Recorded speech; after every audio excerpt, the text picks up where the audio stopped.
देंगे, उसके बाद ये आपको क्लास नोट्स में ही मैंने अपडेट कर दिया, तो आपको पूरा ध्यान स्क्रीन पे देना, अभी कुछ लिखो मत। सिनेरियो नंबर 1, अब ये कौन है मेरा Intel, same whatever we did yesterday, Intel was the manufacturer, Aditi enterprises is the distributor, ठीक है। तो सिनेरियो नंबर 1 में there is no distributor involve, if you want I will clarify here, no distributor. So, manufacturer gave me the replacement under warranty, did not charge me anything. Sir लेकिन आपने बताया था likely cost included है, हाँ वो समझाने के लिए, बट रियलिटी में उसने मेरे को कुछ चार्ज नहीं किया, तो मैं कोई जीएसटी वगैरह का इशू आएगा ही नहीं, मैंने कुछ जीएसटी नहीं पे किया, कोई पेमेंट नहीं करनी, वारंटी में रिप्लेस होके चला गया, बस केस खत्म। Case scenario number 2 is when the distributor is involved, distributor is involved. तो ए केस, ये जो ए सब सब कॉलम है, इसके अंदर हम बात करते हैं डिस्ट्रीब्यूटर की और मेरी। ये रहा अदिति एंटरप्राइजेस, ये एक्चुअल में वही शॉप है जहां से मैंने अपना डेस्कटॉप लिया था अभी, okay. So everything is happening in real terms. अब ये अदिति एंटरप्राइजेस को मैंने बोला कि भैया खराब हो गया, रिप्लेसमेंट दे दो, उसने कहा ठीक है, रिप्लेस कर दिया। Did it charge anything from me, why would it charge भैया, it is under warranty, so there is no GST. I don't think यहां तक आपको कोई इशू आया था। बात घूमना कंफ्यूजन कहां स्टार्ट हुआ था, जब मैंने आपको डिस्ट्रीब्यूटर और मैन्युफैक्चरर की ट्रांजैक्शन बताई थी, और उसके अंदर हमने 4 सिचुएशंस को कवर किया था। 4 सिचुएशंस क्यों बनी सर, 4 सिचुएशन इसलिए बनी क्योंकि डिस्ट्रीब्यूटर और मैन्युफैक्चरर आपस में कैसे डील कर रहे हैं। हो सकता है मैन्युफैक्चरर उसको कंप्यूटर पहुंचा दे, हो सकता है मैन्युफैक्चरर उसको बोले कि भाई तू दे दे, मैं उसका पैसा दे दूंगा, हो सकता है वो बोले जो मैंने तुझे दिया था उसी में से एक चीज आके दे दे। So there is a different scenarios possible, जिसके वजह से 4 सिचुएशंस हमारी और बनी।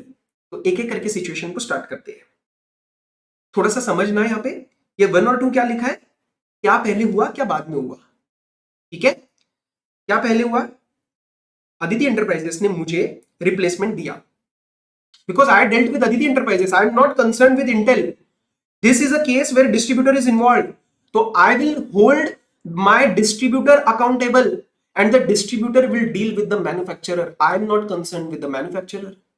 Okay, ध्यान देना। अब इसने मुझे रिप्लेसमेंट दिया, कहां से दिया, उसने कंप्यूटर मेरा रिप्लेस करके दिया, कहां से, ओन स्टॉक और परचेज फ्रॉम मार्केट। उसने अपने स्टॉक में से दे दिया या मार्केट से खरीद के दे दिया, फर्क नहीं पड़ता। क्या उसने मुझे कुछ चार्ज किया, बिल्कुल भी नहीं, no GST, because no consideration. अब अदिति एंटरप्राइजेस क्या करेगा, इंटेल को फोन करेगा, बोलेगा इंटेल साहब मैंने अपनी जेब में से खर्चा करके उसको रिप्लेस करके दिया है, तो मैं उसका पैसा आपसे चार्ज करूंगा। इंटेल ने बोला ठीक है ना, गुस्सा क्यों हो रहे हो, दे दो टैक्स इनवॉइस, पैसा भी पे कर देंगे। Why, because the liability was of the manufacturer, इसीलिए इसने टैक्स इनवॉइस इसको दिया। क्या जीएसटी लगेगा, बिल्कुल yes, this is a normal transaction, ये बिल्कुल एक नॉर्मल परचेज सेल जैसी ट्रांजैक्शन है, नॉर्मल कमर्शियल ट्रांजैक्शन, फाइन। सो यहां पे टैक्स इनवॉइस गया, जीएसटी लगा, इसने उसको पेमेंट कर दिया, कहानी खत्म, कहानी खत्म। कल ये सिचुएशन नंबर 1 थी, ओके। अब 1 और 4 में थोड़ा सा सिमिलैरिटी था, जहां पे आपका कंफ्यूजन हो रहा था, तो मैंने 4 पहले लिया, ध्यान से सुनना। 1 इज एग्जैक्टली वैसा ही, रिप्लेसमेंट किया है ओन स्टॉक से। उसके बाद अदिति एंटरप्राइजेस ने इंटेल को फोन किया, इंटेल मैंने रिप्लेस करके दिया है, मुझे इसका पैसा चाहिए। इंटेल ने बोला पैसा नहीं, एक काम करो हम आपको कंप्यूटर ही दे देते हैं, हम आपको कंप्यूटर दे देते हैं, पैसा पैसा नहीं देंगे, इनवॉइस मत चार्ज करना, हम आपको कंप्यूटर दे देते हैं, इन काइंड हो गया, in kind. So this is a requisition. Second में क्या हुआ, it is a requisition and then there was a replenishment. Sir क्या यहां पे भी जीएसटी लगाना चाहिए था, मे बी, क्योंकि देखा जाए तो यहां पे और यहां पे सिर्फ फर्क क्या है, मोड ऑफ पेमेंट का ही तो फर्क है। बट गवर्नमेंट ने थोड़ा सा यहाँ पे एक लीनियंट पॉइंट ऑफ व्यू लिया कि चलो टैक्स इनवॉइस नहीं जा रहा है, रिक्विजिशन जा रहा है, इन काइंड आ रहा है, तो आप इस रिप्लेनिशमेंट पे जीएसटी मत लगाओ, ये क्लैरिफाई करा गया। हो सकता है आप में से कोई बच्चा ये सोच रहा हो कि सर अंदर से ना यहाँ पे मजा नहीं आ रहा है, यहाँ पे भी तो जीएसटी लगाना चाहिए था, क्योंकि आपने बताया था बार्टर काइंड ऑफ जो थिंग होता है, या मनी जहां पे नहीं इन्वॉल्व है, maybe there is some goods coming in, वो भी तो ट्रांजेक्शन ही हुआ तभी तो क्लैरिफिकेशन आए। आपकी तरह लोगों को कंफ्यूजन हुआ तभी तो क्लैरिफिकेशन आया, बट क्लैरिफाई करा गया रिप्लेनिशमेंट में जीएसटी नहीं लगेगा। कंसेप्ट क्लियर, आगे बढ़ू। अब सिचुएशन नंबर 2 क्या हुआ सुनो। सिचुएशन नंबर 2 में I called Aditi enterprises, Aditi enterprises मेरा कंप्यूटर खराब हो चुका है, आपसे खरीदा था, मुझे ठीक करके दो। अब सिचुएशन 1 और 2 में पहले रिप्लेसमेंट हो रहा था, यहां पे क्या हुआ, अदिति एंटरप्राइजेस ने बोला मुझे कि रुको ना, मैं करता हूं ना काम, रुको मुझे दो दिन दो। उसी दिन फोन किया और रिक्वेजिशन दिया कि भैया कंप्यूटर दे, मुझे रिप्लेस करना है। सिचुएशन 1 एंड 4 में पहले रिप्लेस हो रहा था, फिर डील हो रहा था। यहां पे पहले रिक्वेजिशन गया, इंटेल ने कंप्यूटर भेजा और ये कंप्यूटर गया सीधा इसको। तो यहां पे कोई जीएसटी की बात आई नहीं, कोई टैक्स इनवॉइस गया नहीं, कोई कंसिडरेशन आया नहीं। यहां पे कहानी क्या बदली, पहले kind of not, we will not use the word replenishment, क्योंकि पहले मंगवा दिया गया, तो पहले मंगवाया और दे दिया। I can say in other words, situation number 2 is kind of Intel is giving the part to customer